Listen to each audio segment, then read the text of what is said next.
It's Bob and Tom Tonight, starring Chick McGee, Christy Lee, Josh Arnold, Ace Cosby, Pat Godwin, Willie Griswold, and Tom Griswold. Spam is rising in popularity. Hormel has sold a record amount of Spam for 7 straight years, and 2022 is on pace to continue on that trajectory. It's good stuff. The company says it cannot make Spam fast enough, Josh. They're increasing production capacity. 85-year-old canned block of meat is trending ingredient on TikTok and can be seen on menus at fine dining You restaurants. can't buy the 85-year-old can. No, of course not. The company's 85 years old. Yes. Say what you want about the name Spam, but it's better than canned block of meat. Yeah. And do we know how the digital term spam came into play? No. I mean, someone says, I got spam, meaning they got... I don't know. Oh, do you think it's because at one point people thought of Spam as like something was undesirable? That would be my question. Yeah, And obviously it's not undesirable. It's selling like crazy. Heck yeah, according to CNN, So Spam's delicious. popularity has risen thanks to fusion dishes entering the cultural mainstream. It also benefited from a rebranding effort that has brought new, younger foodies into the fold. Robert Q, an associate professor of Asian American Studies at Binghamton University, said Spam also, quote, has undergone a reputation makeover with Asian and Asian American chefs introducing Spam to a new audience. It's huge in Asia. Hello, Bob and Tom Show. Hi, Bob and Tom. It's Donnie Baker. Hey, Donnie. How are you? Am I alone? You say Spam is making a comeback, but I didn't even know it went anywhere. Yeah. I'm with you. Well, because Spam and Hamburger Helpers and Beanie Weenies have always been a staple in our pantry. And Spam is perfect if you're a prepper like us. Because first off, you can eat the Spam, and then you can use that Spam jelly for lube if you're low on Oh, astroglide. jeez. Donnie. Swear to God. Well, all us bakers are preppers, and we got enough food and supplies to last us 3 years if that Dick Putin ever tries anything. Hell, I got a 4-year supply of rubbers just in case stuff goes really sideways. Really? There's nothing worse than being held up in your underground bunker, Tom, with your first hottest second cousin Gretchen, only to find out you're out of rubbers 1 year. And if we ever have full-blown, like, real nucleoid war, I still got a bunch of leftover N95 masks and a bunch of pairs of Tannenberg goggles and Angel Skinner left over here. Oh, nice. And my bunker is awesome, man. It's like a textbook man cave. I got a dartboard and a TV. We got 2 beds, just in case I land twins.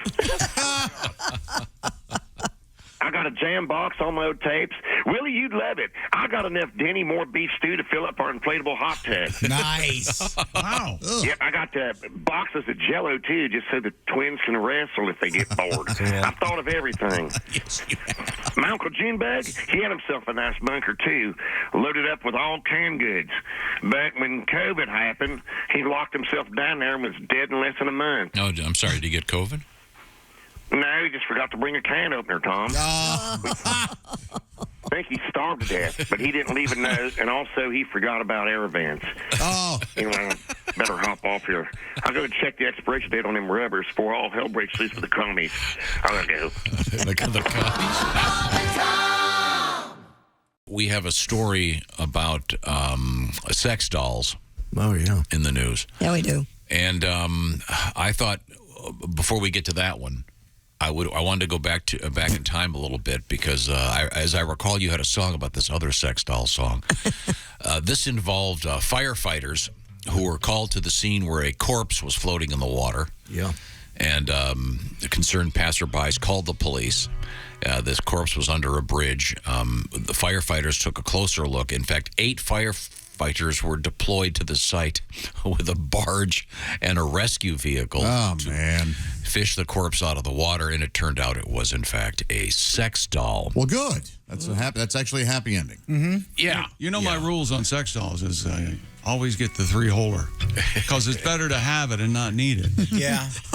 than and needing and not having. you're right. I did the same thing with my car. I had the option of in my Suburban. I got the one that has the third seat. You never know. Because you want to have it, you know. Yeah, no, right now you might not be, but then who knows what you want to week from Sometimes you've got 5 or 6 kids you want to get into the Suburban. That's so you right. want that third seat. So your contention, once again, I with the wish sex doll. I'd rather have it, not need it, than need it, not have it. know what I say? I'm so glad you brought kids into it. Yes, Willie. I say it looks a little weird. Go with the bald one, because then you have different wigs you can put on it. You don't want to get the blonde one, then put a bald cap Now, on just to get the brown one on. Judging by this photograph, this particular sex doll is of the Blow-up nature? blow-up variety. So I imagine once the firefighters got it out of the river, they so get me a bicycle pump stat.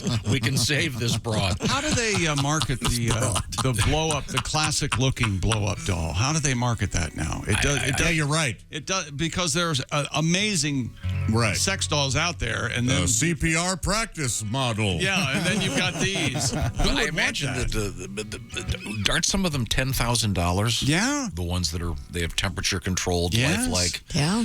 body parts that can be put in the dishwasher. Yep. But now you have a song about finding a sex doll in the river? Well, they thought this was a tragedy at first, so you bring in your Gordon Lightfoot.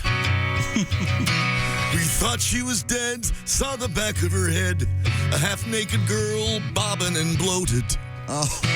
We brought her to shore, she was dressed like a whore, the poor thing a-drifting and floating. But we didn't know it was a doll we had found, so we went through the proper procedures. There was no pulse, so we did mouth to mouth. To get the seaweed out, we had to use tweezers. She looked so surprised, her mouth opened wide. Then we realized she was just plastic. I took her home and gave her some air. In the bedroom, she's really fantastic.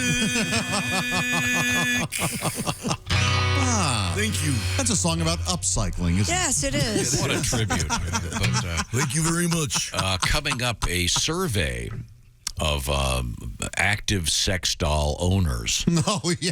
And, it's kind of interesting. What's not What the surprising. active number of sex doll owners would be. Oh, total? We'll never get an accurate. Right. I know in the That is survey. higher than Nobody, I don't think a lot of people would claim to have And one. I know more than 90% of them were men. I mean, duh. Well, I mean, isn't it kind of amazing it wasn't 100%? That's well, But would you count a vibrator or a dild as a sex doll?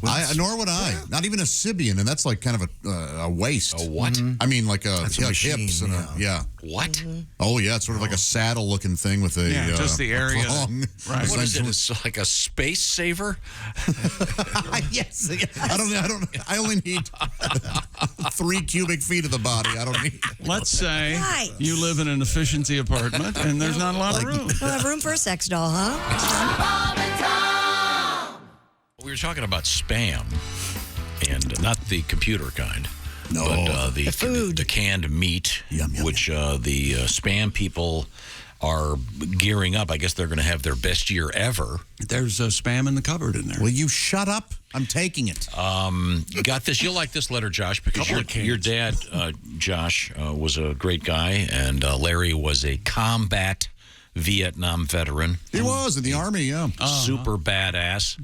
I love his story about going through the jungle and they're pushing the vines away. Then one of the vines you realize is a giant snake dangling there. That's his story. That's not from a book somewhere. That's terrifying. And then I saw a tree and it was an elephant. I Yeah. couldn't believe it. And then, Oh, boy. You've got guys hunting you, you incredible jackass. And Could I get to then- the letter? all I had was a gun and 9,000 guys behind me. What am I supposed to do? Yeah, somebody's carrying body bags for some of them, you Bombs jackass. and grenades is Excuse all I me. got. Ah, Larry's Ladies. spinning in his grave. Could I get Ronald was kind enough to write this. My dad fought with the 1st Marine Division in Korea. The best sandwich, he said, they would have was Spam and grape jelly. He ate these throughout his life. He also loved them when he was in Vietnam. Wow. Spam and grape jelly. I never heard of that. I've heard of bacon and grape jelly, so it's got to be a similar thing, just a salty pork. Yeah, and the sweetness and that's so interesting. He just said sweet and meat don't go together. Yeah, just 10 minutes ago. Yeah, just 10 minutes ago. Yeah, Thank yeah. you, You Pat. just said that. Did I What's the say deal that on I that? love bacon and grape jelly sandwiches? I did not. I was just suggesting that All right. I'm a hypocrite. Do you like bacon and grape jelly sandwich? I've never had one. Oh, My dad used to eat peanut butter and bacon sandwiches all the time. Oh, really? Yeah, that was a big deal. was he an Elvis fan? No, I mean, I suppose. But didn't he have to send someone into the grocery store to get the ingredients for it? Oh, I'm sorry. Welcome to the Dick Hour. Yeah, my dad was in a wheelchair, chick. He didn't spend a lot of time in grocery stores back in those days But it's- because they had steps. No. Peanut butter. Chick's right. It's about time somebody took down Vietnam vets and wheelchair users. Thank you. They've had it too man. good for too long. You Chick very jerks. much. I'm so sorry. Spam in the news. Apparently, the Monty Python bit is what inspired the spam when referencing email that you don't want. Apparently, there was some glitch early on in the days of this, and of course, Monty Python, famous for the. Don't make a fuss, dear. I'll have your spam. I love it. I'm having spam, spam, spam, spam, spam, spam. Spam, baked beans, spam, spam, spam. Baked beans are off. Well, can I have spam instead? You mean spam, spam, spam, spam, spam, spam? You get the idea. Yeah. And they're talking about the spiced meat. They're talking about spam. Yes. Okay. Yeah, but apparently there was a glitch in which that kept coming across, so they did that. And apparently spam is for spiced ham. You remember one year they had pumpkin spice spam. We discussed it. And we Pat and I actually saw it in a case. Yeah. At You the bought Spam me one, Museum. actually, yeah. No. No? If you remember, the pumpkin spice was not available for sale at the time. Oh. Only display. Chick, and now the delicious taste of pumpkin and a canned meat. What do they think of next? Key lime pie? Doesn't Pat have a song for us? He I don't, but promised. Frank does. Hey, it's me. I'm Frank now. Frank. How you doing? Hey, Frank. I'd like to sing about these two knuckleheads going to Austin, Minnesota on a road trip to see the Spam Museum. Now, so Pat and Josh went to the Spam Museum. That's right. Josh and Pat, Josh and Pat. Josh is half thin and Pat's just fat. You really have to see 'em hanging at the Spam Museum. All right, Josh and Pat brought some spam. They bought some spam, a canned version of cheap-ass ham. But spam is so delicious, even though it's not nutritious. Try to separate spam from the gel-like substance. Try, I know it looks gross, but it's scrumptious. Josh and Pat bought spam souvenirs, pens and hats. This I tell you, brother, you can't have spam without the goo and fat. Like Josh and Pat, they're like no other. Thank you very much, everybody. Frank, Go home thank you. safely. Thank you, Chairman. Yes. What an honor to be in one of your songs. Oh, that's great. Yeah. I certainly enjoyed that, Pat. Hey, Pat, you think we could bring back that song about sex dolls? I love that song. But first, we have the sex doll survey. Research. Oh, I'm so sorry. I smell something. Who's that sexy man with a deep voice? Ace Cosby, here he is with his joke of the day. My friend handed me a peach. Oh, how nice. I told him I prefer pears, so he handed me another one. Ace Cosby's joke of the day. Yeah. I just don't get it. It's a homonym. Oh, you see, pair, it means two of one? Yeah, sometimes a word has different Yeah. meanings. Yeah, man. The homonym. Got it. Good to remember that. It's educational humor, chick. Yeah, that's why I don't get it. Yeah. Are you homonym phobic? No, but did you know He's a this? homophobe. You won't know this, and I want to give it its due because I know how happy this will make you, he said, hopefully. On this day in 1961. Right. Oh, or was it yesterday? Well, anyway, Mr. Ed premiered. oh, On the CBS television network. Wow. I love that show. And Ed's first line was, I haven't been this happy since I was a pony. And boy, it killed. Just killed. Killed. That horse Yeah. is talking. Never be a pony? That makes no sense. Ed, a talking horse. By the way, the special effects in Mr. Ed, there's an episode where they're playing the Los Angeles Dodgers, and when Ed slides into home plate, you can sort of almost picture some poor tech guy, Some poor with PA, right? with a like a stick with a horse's leg just on the end of it, off camera, shoving it under the plate. Oh, yeah. Oh, it's a classic. That was Sandy Koufax, right, on that? Sandy Koufax was on Was that? Don I think. Drysdale on it? Drysdale was I in just that? saw it recently. It was very funny. Wasn't Drysdale on? He was on Beverly Hillbillies. Also. Watch this, Josh. Campanella could walk. I think he was on there. And then, of course, we have Walt Alston. Mr. Ed singing. Really? Got to date a little later when the moon is on the trail. This is going on in your head all the time. Oh, it's the best. Mr. Ed singing. Well, no wonder it's so hard to get your attention. This is where you live in this little. Interestingly happy- enough, Pat, the voice of Mr. Ed, Nancy Cartwright. Wow. Yeah, a lady. She does everything. Woo-hoo, yeah. Thank you very much.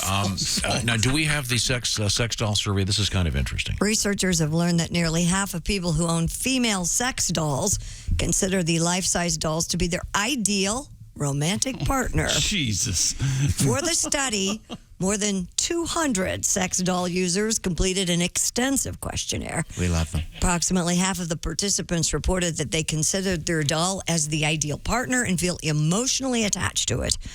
Over 90% of the participants identified as male, and nearly 70% identified as heterosexual. You can find out more if you'd like to read this in depth in the Journal of Sex Research. And learn more at your local library. Wow. Wow. It's just weird. Hey, it's not weird. And these are the fancy $10,000 sex dolls. It says life-size dolls, so I would assume. I mean, these yes. aren't the fancy blow-up ones with the big Right. open wide mouth and No. no. I prefer it's a companion, not a doll. This is like Lars and the Real. Yeah. Did you see that? Lars and the Real Doll? Or Real Remember, what was it? go Real with girl. the three Real right girl. away. Initially, go with the three-holer. You're always going to regret it if you don't. The man's right. That's the same reason I got a Suburban instead of a Tahoe, because you want that third seat. That's right. You never know when the kids are going to bring friends along. So if you're getting one of these dolls, get the three-holer. Thank you, Chick McGee, for the. Better to have it not needed than needed not have it. Okay. Watch the entire show live or on demand at bobandtom.com or listen live with the Bob and Tom app. And be sure to tune in next time for more Bob and Tom Tonight.